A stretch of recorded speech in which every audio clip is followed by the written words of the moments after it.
Cette histoire commence dans une petite ville d'Italie dominée par un beau château en pierre beige. Vous me direz pourquoi l'Italie? Eh ben, je sais pas. Ça n'a aucune importance dans l'histoire. Ça aurait tout aussi bien pu se passer à Toulouse ou à Los Angeles, ou à Bucarest, ou à Kinshasa, ou n'importe où en fait. Mais là, c'est en Italie, dans une petite ville qui avait aussi un très beau stade de foot. Et ça, c'est important ça. Ce jour-là, le jeune Bobo Mort s'y dirigeait de bon matin. Le stade, c'était son endroit, sa passion, son métier, son chez lui. Il était très doué pour le football et il avait très vite emmené son club en tête du classement. Ce jour-là, Bobo croisa une petite fille sur la route. Elle s'appelait Marchka. Bobo, je veux y aller au stade avec toi. Mais lâche-moi, pourquoi tu veux venir? Parce que je t'aime. Mais t'es qu'une gamine, dégage. Comment il m'a trop mal parlé? Il s'est pris pour qui? Pourquoi il m'a dit ça? Marchka était la jeune fille du château. Depuis toujours, elle l'admirait. Elle pensait que, comme elle était la fille du château, il aurait envie de la séduire et de se marier avec elle. Mais l'argent ne peut pas tout acheter. Et puis, elle était un peu jeune pour se marier à ce moment-là aussi. Mais je l'aime tellement. Un jour, je voudrais marier avec lui. Marchka réfléchit à savoir comment faire pour que Bobo s'intéresse à elle. Comment faire pour qu'il s'intéresse à moi? Sa mère lui aurait dit « Partage avec lui ce que tu aimes ». Et qu'est-ce qu'elle aime, Marchka, à part Bobo? Qu'est-ce que j'aime? Mais bien sûr, les pâtisseries de Monsieur Mort. Oui, c'est vrai. Tous les matins, Marchka allait chercher des pâtisseries dans la boulangerie de Monsieur Mort. Des petits pains, des brioches, des gâteaux. Monsieur Mort lui servait toujours avec le sourire, de sa main gauche. Parce que sa main droite, en fait, elle tenait sa canne. Il ne pouvait pas se déplacer sans. C'était comme ça, hein. Monsieur Mort, il n'était pas si vieux, mais il avait eu une canne. C'est mon genou. Je suis comme ça depuis tout petit. Enfin, canne ou pas canne, Monsieur Mort faisait de superbes gâteaux. Marchka se mit en tête de demander à Monsieur Mort d'utiliser sa meilleure recette pour plaire à Bobo. Monsieur Mort, j'ai besoin le meilleur gâteau, le meilleur de la boulangerie. Monsieur Mort aimait bien quand Marchka apparaissait dans la grande vitrine de sa boulangerie. En général, elle s'asseyait sur la petite terrasse de dehors pour admirer la belle façade à l'ancienne du bâtiment et siroter un chocolat chaud en attendant sa commande, qu'elle payait toujours avec un pourboire plus que généreux. Il faut dire que ça aide à se faire bien voir, les pourboires. D'ailleurs, ça rime. Bien voir, pourboire. Bien sûr, Marchka. Avec plaisir. Un gâteau tout de suite. Cool. Je veux l'offrir à Bobo Mort à la fin du match. Mais cette annonce ne provoqua pas chez Monsieur Mort l'effet attendu. C'est hors des questions. Je ne cuisinerai pas pour ces cuisses. Comment ça? C'est mon cousin, je le connais bien. Je me disais aussi que vous avez le même nom de votre famille. Bobo Mort, Monsieur Mort. Ça fait des années, on ne se parle plus. Je peux pas le supporter. Je ne supporterai pas qu'on mange mon gâteau. Marchka eut beau insister, argumenter, prier, rien ne pouvait faire changer Monsieur Mort d'avis.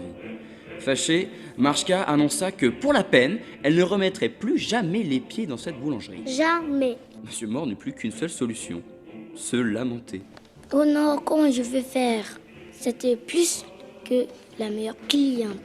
Grâce à elle, ma boulangerie tenait. Voyez-vous, elle est tellement riche. C'est vrai que Marchka, elle n'avait aucune notion des prix. Pour un petit pain qui coûte 1 euro, elle donnait un billet de 100 euros. Pour un gâteau à 5 euros, elle payait 500 euros. Sans elle, Monsieur Mort était ruiné. Tout ça à cause de mon cousin. Moi, du Bobo, je l'aime vraiment pas. Je l'hais.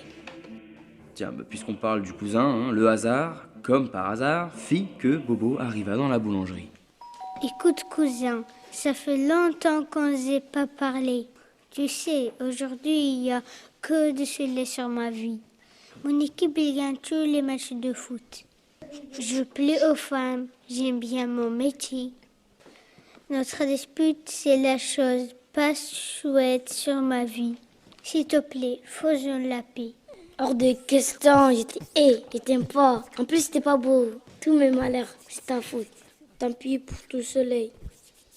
Monsieur Mort lui expliqua alors que même s'il était un bon boulanger, lui, il ne voulait pas être boulanger, mais footballeur. Il lui expliqua qu'il était jaloux depuis toujours du succès de Bobo.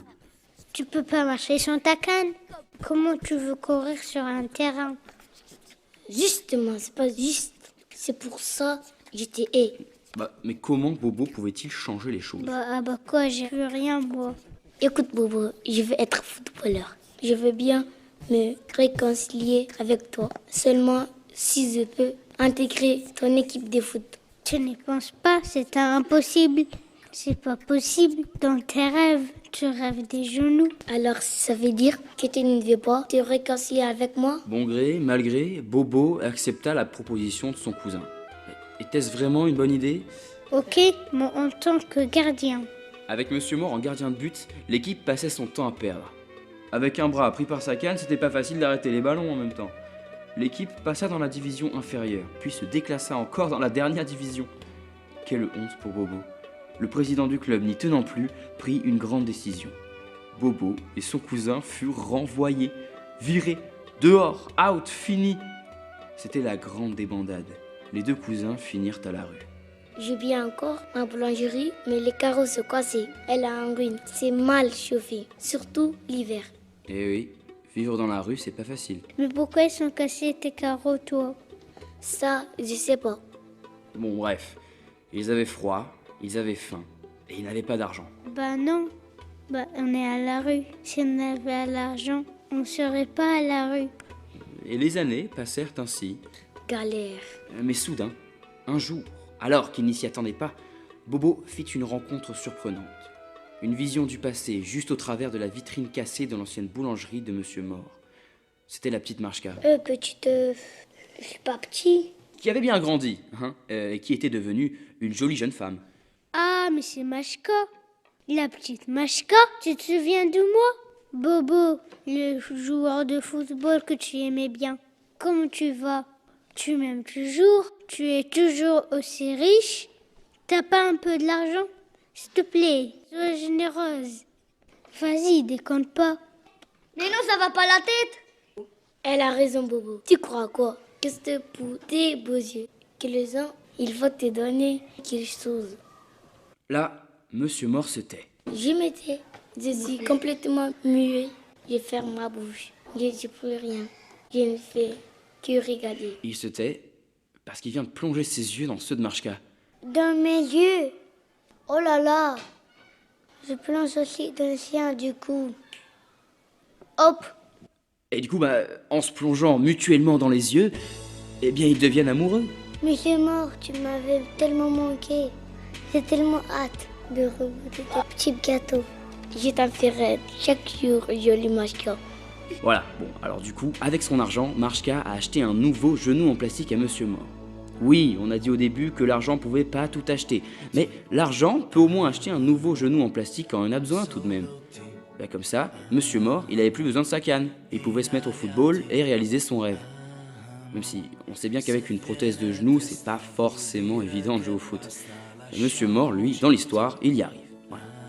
Marchka, elle lui paie même un nouveau stade dans la cour du château. Alors c'est dire. Oui, mais moi? Et Bobo, au fond, comme son cousin, il l'aimait bien, eh bien il est devenu entraîneur de foot pour Monsieur Mort. Entraîneur personnel. Un coach, quoi. Ah bon? Et puis comme ça, tout le monde est content. Tout le monde, c'est vite dit. Moralité, si tu veux devenir une star du foot, faut que t'aies de bons genoux.